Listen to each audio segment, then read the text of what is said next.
ये इशू सबसे ज़्यादा कॉमन है। एक्ने, वाइट स्पॉट्स, विटिलिगो बोलते हैं जिसको, और डार्क स्पॉट्स, मिलाज़मा। एक्ने के बाद भी पिगमेंटेशन रह जाता है, कभी कोई बर्न का निशान रह जाता है, तो सबके लिए ट्रीटमेंट अवेलेबल रहता है। जॉइंट्स पेन की प्रॉब्लम काफ़ी ज़्यादा है। जॉइंट्स पेन के साथ में उसमें मसल्स की पेन काफ़ी कॉमनली रहता है, तो पेशेंट्स के लिए काफ़ी डिफ़िकल्ट हो जाता है कि डिफ्रेंशिएट करना कि ये जो पेन हो रहा है उसको जॉइंट पेन जॉइंट की वजह से है या बोन की वजह से है या मसल पेन। स्किन की प्रॉब्लम्स इतनी क्रॉनिक होती हैं, पेशेंट भी काफ़ी थक चुका होता है, तो counselling is utmost in dealing with skin, hair and nail problems, वो रहता ही है। एक इंसान को शरीर से जुड़ी हुई कई बीमारियां होती रहती हैं, चाहे वो स्किन की बीमारी हो, चाहे वो गठिया या जोड़ों की बीमारी हो, और अब आपको परेशान होने की ज़रूरत नहीं है, क्योंकि आपके शहर करनाल में निरामय स्किन एंड रूमेटोलॉजी क्लिनिक खुल चुका है, करनाल के मॉडल टाउन में सैनी कॉलोनी के अंदर। और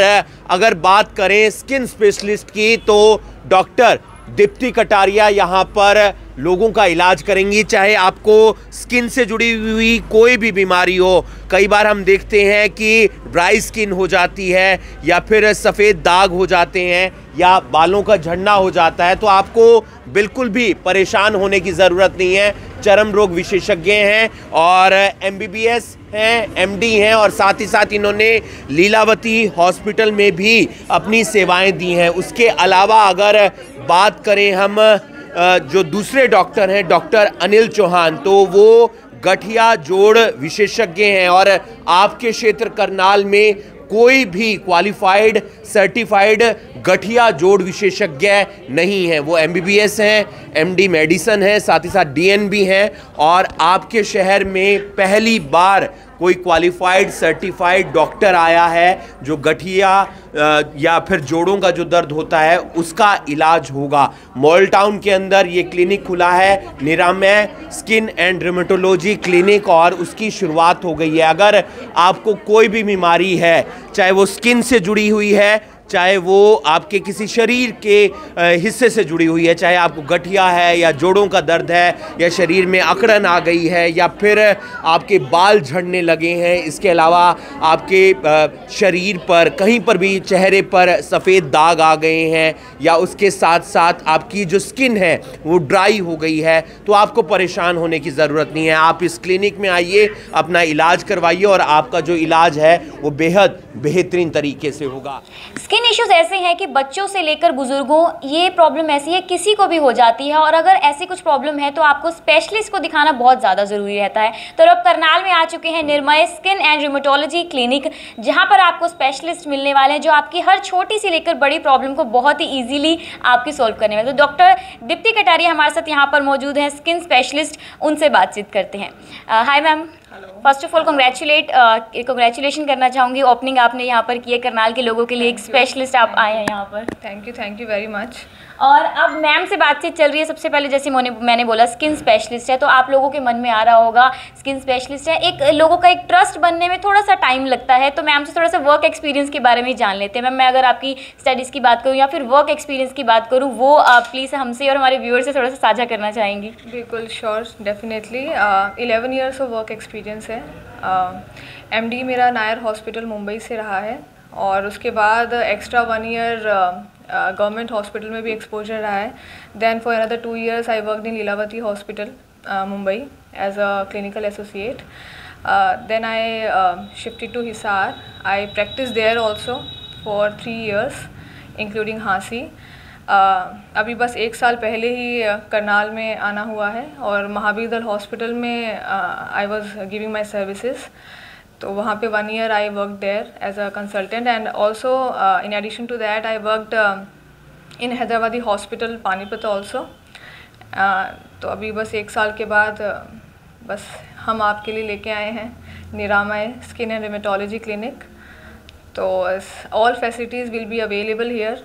जो भी आपके स्किन, हमेशा स्किन स्पेशलिस्ट को एज अ ऐसे ही देखा जाता है कि सिर्फ स्किन रिलेटेड इश्यूज ही हम देखते हैं, लेकिन it includes hair also, hair problems and nail problems as well. और ऐसा नहीं है कि सिर्फ adult age group, it targets all the age groups महीनों से लेके हफ्तों के बच्चों से लेके ओल्ड एज ग्रुप सब उम्र के लोगों को हम देखते हैं। फिर मैं आपसे वही पूछने वाली थी कि कईयों की जो स्किन प्रॉब्लम्स होती हैं बहुत साल पुरानी होती है और इवन लोग हार तक मान चुके होते हैं, इतने डॉक्टर्स के पास जा चुके होते हैं, तो यहाँ पर ऐसे क्या कुछ टेक्निक्स रहने वाली हैं जिससे जो पुराने से पुराने जो स्किन की प्रॉब्लम्स है वो भी सोल्व हो जाएंगी? टेक्निक्स ऐसे कुछ अलग नहीं रहेंगी फ्रैंकली स्पीकिंग, लेकिन हाँ प्रॉपर काउंसलिंग रहेगा, क्योंकि स्किन की प्रॉब्लम्स इतनी क्रॉनिक होती हैं, पेशेंट भी काफ़ी थक चुका होता है, तो counselling is utmost in dealing with skin, hair and nail problems, वो रहता ही है। उसके साथ साथ दवाइयाँ भी सही तरीके से दी जाएंगी, समझाई भी जाएंगी और अफोर्डेबल रेट्स पे रहेंगी। ऐसा एक मानते हैं कि भाई प्राइवेट सेटअप है तो सब कुछ महंगा ही होगा, नथिंग लाइक दैट। तो सब क्लास के लोगों को टारगेट करेंगे कि सबको फैसिलिटीज़ अफोर्डेबल रेट्स पे प्रोवाइडेड हों। एंड लेज़र ट्रीटमेंट्स भी रहेंगे यहाँ पे, कॉस्मेटिक एंड एस्थेटिक प्रोसीजर्स जो रहते हैं वो भी इंक्लूडेड होंगे यहाँ पे, सर्विसेज भी अवेलेबल होंगी फॉर हेयर रिडक्शन। लेज़र रहेगा स्कार्स के लिए, एक्ने स्कार्स जो हो जाते हैं या फिर ट्रॉमा के बाद या चिकन पॉक्स के बाद स्कार्स रहते हैं, सबका ट्रीटमेंट ऑप्शंस यहाँ पे अवेलेबल रहेगा। और side by side skin rejuvenation, anti ageing treatment जो रहते हैं रिंकल्स के लिए, स्किन टाइटनिंग के लिए, एवरी पॉसिबल वे में जो हम आपको सर्विसेज दे सकते हैं, एवरीथिंग विल बी देयर। तो अफोर्डेबल प्राइजेस रहने वाले, और सबसे इम्पोर्टेंट बात यही रहती है कि कोई भी अगर सोचता है कि कोई नया आ रहा है तो प्राइजेस अफोर्डेबल होने चाहिए और सभी तरह की फैसिलिटीज़ आपको यहाँ पर मिलने वाली हैं। आपको पता है कि लेज़र रिडक्शन भी आजकल काफ़ी चल रहा है ट्रेंड, हम हाइड्रा फेशियल देखते हैं या स्किन टाइटनिंग होती है। एक्ने पिंपल्स ऐसी चीज़ें होती हैं कि हर मंथ या कुछ ना कुछ खाकर आप कुछ ना कुछ प्रॉब्लम्स हो ही जाती है। तो मैम एक बेसिक टिप्स क्या कुछ देना चाहेंगे लोगों को, स्किन का किस तरीके से ख्याल रखना चाहिए? सबसे पहले अपनी स्किन को आइडेंटिफाई करें कि कौन सा स्किन टाइप है, सेंसिटिव है, नॉर्मल है, ऑयली है, ड्राई है, काफ़ी लोगों की मिक्स भी होती है, उसके अकॉर्डिंग ही प्रोडक्ट्स यूज़ करें। और सेंसिटिव स्किन के इश्यूज़ काफ़ी ज़्यादा हैं आजकल, बहुत सारे इश्यूज़ हो जाते हैं। और सेंसिटिव स्किन को बस ये है कि आप कोई भी चाहे ब्रांडेड से ब्रांडेड प्रोडक्ट्स यूज़ करें, आपका स्किन टॉलरेट ही नहीं करता है, it start stinging and burning. तो उन केसेस में तो definitely you have to consult dermatologist. अपने स्किन टाइप के अकॉर्डिंग क्या प्रोडक्ट्स यूज़ करने चाहिए, क्या कौन सा which type of sunscreen you should use, which kind of moisturiser you should use, everything you need to consult a dermatologist for that, for better results definitely. I think आपको basic tips तो मिल चुके हैं, बाकी और भी कुछ आपको प्रॉब्लम है, जिस तरह तरीके से मैम ने कहा कि सेंसिटिव स्किन होती है और हर किसी की स्किन अलग अलग टाइप की होती है, तो वो उस जानने के लिए आपको यहाँ पर विजिट करना पड़ेगा। डॉक्टर दीप्ति कटारिया आपको यहाँ पर मिलेंगी और आपकी सभी प्रॉब्लम्स को बहुत ही ईजिली जो है सॉल्व किया जाएगा। स्पेशलिस्ट आपको करनाल में मिले तो एक बार विजिट कीजिए, तब आपके सारे जो डाउट्स भी हैं वो यहाँ कर क्लियर हो। बहुत ही कुछ एक कॉमन प्रॉब्लम है जो मेरे माइंड में आई है, मुझे लगता है वो कोई भी अगर व्यूअर देख रहा है उसके माइंड में ज़रूर आ रही होगी, तो वही मैं मैम से पूछती हूँ। मैम एक बहुत ही कॉमन सी प्रॉब्लम है हम आजकल देखते हैं पिगमेंटेशन की, वाइट स्पॉट्स, डार्क स्पॉट्स हो जाते हैं, तो उससे रिलेटेड क्या कुछ आप बताना चाहेंगी? देखिए हाँ, ये इशू सबसे ज़्यादा कॉमन है, एक्ने, वाइट स्पॉट्स, विटिलिगो बोलते हैं जिसको, और डार्क स्पॉट्स, मिलाज़मा। एक्ने के बाद भी पिगमेंटेशन रह जाता है, कभी कोई बर्न का निशान रह जाता है, तो सबके लिए ट्रीटमेंट अवेलेबल रहता है। और hair fall is also very common these days. Even पहले तो सिर्फ मेल पैटर्न बॉल्डनेस रहता था, इट वाज वेरी कॉमन, अभी फीमेल्स में भी बॉल्डनेस केस देखने लगे हैं अभी केसेस। तो never ignore your hair fall and you should consult a dermatologist for that also.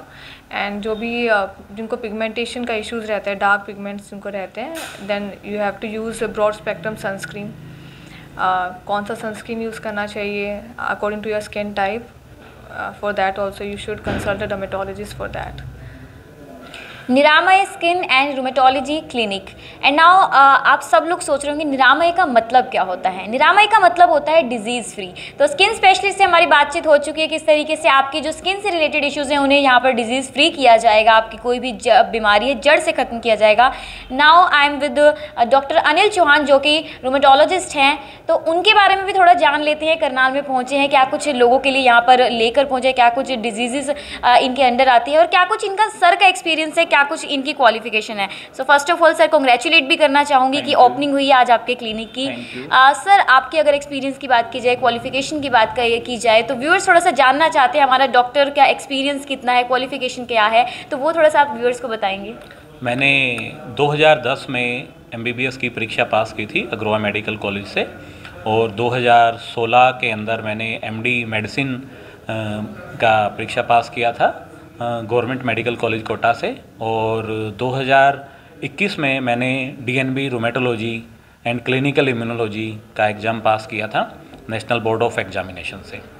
और लास्ट 1.5 ईयर से मैं करनाल शहर के अंदर अपनी सेवाएं दे रहा हूं महावीर दल हॉस्पिटल में, और आज से अपना क्लिनिक मैंने स्टार्ट किया है। सो आपको यहाँ पे well experience and certified doctors मिलने वाले, तो मुझे लगता है डाउट तो किसी भी चीज़ का नहीं रहने वाला है। अभी बात आती है रूमेटोलॉजिस्ट, ये आखिरकार होता क्या है सर? बहुत से व्यूअर्स ये सोच रहे होंगे कि इसमें क्या कुछ रहता है, कौन कौन सी डिजीजेज जो हैं आपके इसके अंडर आती हैं, कौन कौन सी ट्रीटमेंट्स यहाँ पर रहेंगे? रूमेटोलॉजी मेडिसिन्स की एक सुपर स्पेशलिटी ब्रांच है, जैसे कि हार्ट से संबंधित सुपर स्पेशलिटी ब्रांच कार्डियोलॉजी है, उसी तरह से आपका इम्यूनिटी और जॉइंट से संबंधित ब्रांच रूमेटोलॉजी है।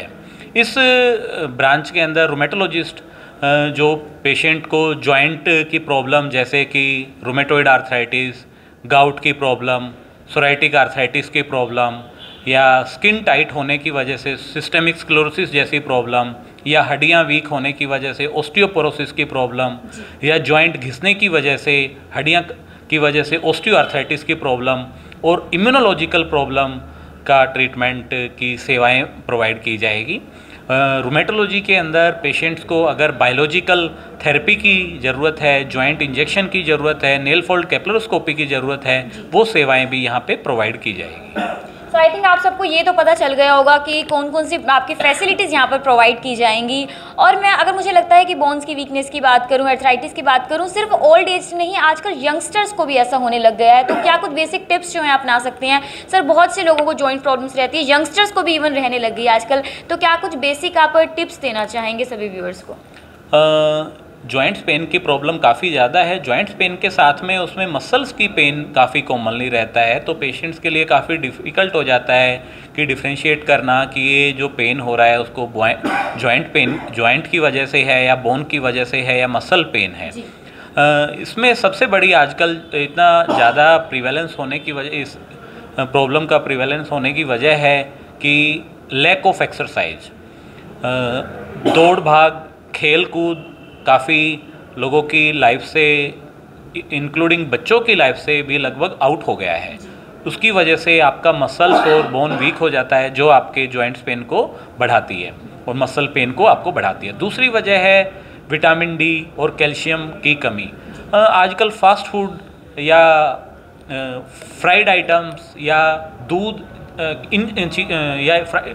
दूध जैसों की चीज़ों की कमी और फास्ट फूड, फ्राइड आइटम्स की ज़्यादा सेवन की वजह से हमारे शरीर के अंदर proper nutritions, calcium, vitamin D या विटामिन्स की कमी हो जाती है। वो भी एक काफ़ी वजह है, कॉमन वजह है कि जो आपको जॉइंट्स पेन या muscles pain, bone weak pain की को लेके जाती है।